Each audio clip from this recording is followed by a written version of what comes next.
Yes, again, alright mga minamahal. Alicia nyo, nagbabalik muli para sa ating panibagong video. So, medyo, talaga nga namang uminit yung ulo ko dito. Biruin nyo ba naman, pati mga bata, dinadamay, oh. Oh, stand with PRRD. Sign the petition today. And guess what? Kung ano yung malala, talagang literal, pati bata, pinapaperma, oh. Yan, nakikita ninyo, mga minamahal, bata yan, ha. Minor de edad. 'Di ba? Anong alam niyan sa mundo ng politika? Sige nga, Aber. Hindi ba nag-iisip tong mga matatandang to na dinadamay nila yung mga walang puwang na kabataan sa napaka magulong mundo ng politika? Hindi natin sinasabi na medyo walang alam talaga ang mga kabataan, pero hindi pa nila yan mundo eh. 'Di ba?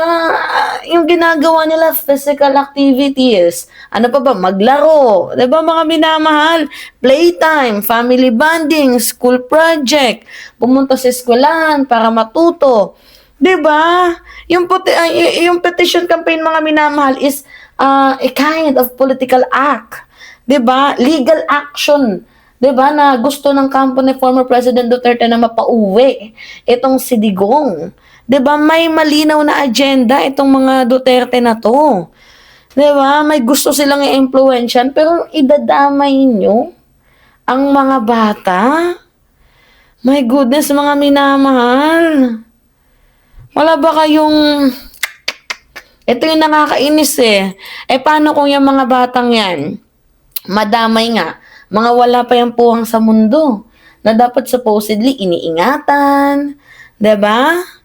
Paano kung nabash yan? Alam ba to ng mga magulang nila? Mga minamahal?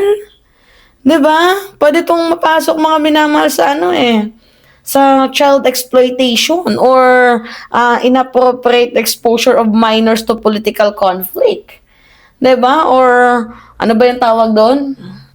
Industrialization. 'Di ba? Instrumentalization. Oh, 'di ba? Para sa laban ng para sa mga bata na yung mga inaano ng mga matatanda, 'di ba? Pinupush to nila ng mga agenda. So kapag ang bata mga minamahal ay tinuruan ninyo, susunod naman talaga 'yan. Kasi hindi naman talaga nagsisinungaling yung mga kabataan. Pero yung idadamay ninyo dito sa ganitong issue, parang below the belt na 'yan. Nakikita hindi man lang binlurred. 'Di ba? Hindi ba kayang ma-achieve yung 1 milyong perma para mapauwi itong si former President Duterte? 'Di ba? At saka dapat yung mga bata, hindi po yan pinapapirma sa mga dokumentong wala pa silang capacity na i-consent yan. 'Di ba? Or ginagamit sila sa mga public political narrative. Ngayon, ano ba yung magiging epekto nito sa mga kabataan? Siyempre, una, confusion. Pressure. 'Di ba? Normalization na may magagalit sa kanila kahit wala naman silang alam. 'Di ba? At ma-expose sila sa mga hatred basher online. 'Di ba? Ngayon, sino yung kawawa dito? Sila. Itong mga batang walang kamuwang-muwang. Pati ba naman bata, idadamay ninyo? Ngayon, ano yung mga komento dito? Sabi dito mga minamahal, yan Idol, sa Cotabato City naganap yan sa Plaza Park sa downtown. Nag-volunteer sa sponsor ni Duterte pero child abuse yung ginagawa nila. Pasensya na po, Idol, medyo nahiya ako bilang isang Muslim kahit BBM supporter ako. Hindi ako sumusuporta kay Duterte. Sorry, Idol. No, wag ka mag-sorry. That's natural. 'Di ba? Bobo bata ginagamit didilista nga botente. 'Di ba? Imagine napaka-desperado talaga ng mga DDS. Kahit ba naman bata, 'di ba? No choice na ba? Wala na bang sumusuporta sa inyo? Na supposedly yung mga bata pinoprotektahan. Yan, tama. Ano bang alam ng mga bata sa mga pinaglalaban nila? Hindi pa naman yan exposed sa mga political affairs or di kaya sa mga political issue. 'Di ba? Yung bata pinoprotektahan, yung bata inaalagaan, yung bata nilalayo sa madumi at napakamagulong politika. Kasi darating din naman yung oras na may isip din nila, kunyari, 16 years old, nagsisimula na silang makailam sa usaping politika. Magkakaroon na yan sila ng interest into politics, pero hindi muna ngayon. Hayaan muna natin silang maging bata. 'Di ba? Ito namang mga matatandang to, mga kupal din talaga na eh. Mga kupal talaga, 'di ba? Mga minamahal. Dapat hindi kayo nagtatago sa likod ng mga bata. Hindi nyo ginagawang props yung mga minor de edad. At hindi nyo ginagawang emotional shield ang mga inosenteng bata. 'Di ba? Oo, may karapatan lahat sa opinion. Pero dapat, sa usapin dito sa mga bata, mga minamahal, syempre sila yung mga wala pa yung legal capacity. Hindi pa yan sila informed kung ano yung meron nagaganap sa eksena ng bayan. 'Di ba? So wala pa yung kakayahan unawain ng kanilang mga consequences. Kaya dapat isinaalang-alang naman sana ng mga didilis camp yung reputation ng mga kabataan. Parang hindi kayo patas lumaban na. 'Di ba? Dapat sana hindi niyo dinadama yung mga bata, lalo pat inosente pa yung mga yan. Anong alam nito? Pumirma oh. Anong alam niyan, mga minamahal? 'Di ba?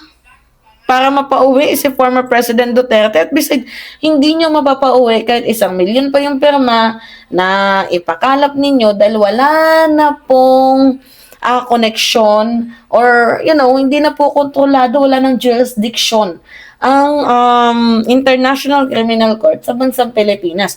Nagpapapirma kayo ng 1,000,000, what if magpapirma din kami ng 2,000,000 para hindi mapauwi itong si Digong? 'Di ba?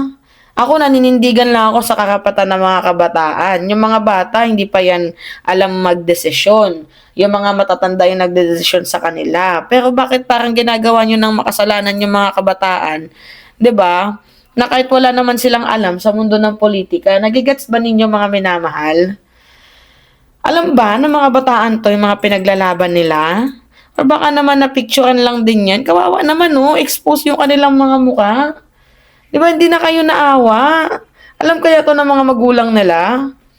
O ngayon, pag tinanong mo, Ning, anong pinaglalaban ninyo?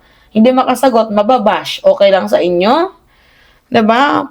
Pipirma sila sa isang dokumento na wala pa naman silang capacity. Ginagamit ninyo sa political narrative ninyo. Okay lang yan sa inyo? Diyos me, yung mga minamahal. Dapat sana nasa school pa to, oo. Sa mga art activities, school project, playtime, family bonding. 'Di ba? Tapos ano yung gagawin ninyo? Ipapasok ninyo sa napakagulong mundong politika? Sa political act ninyo?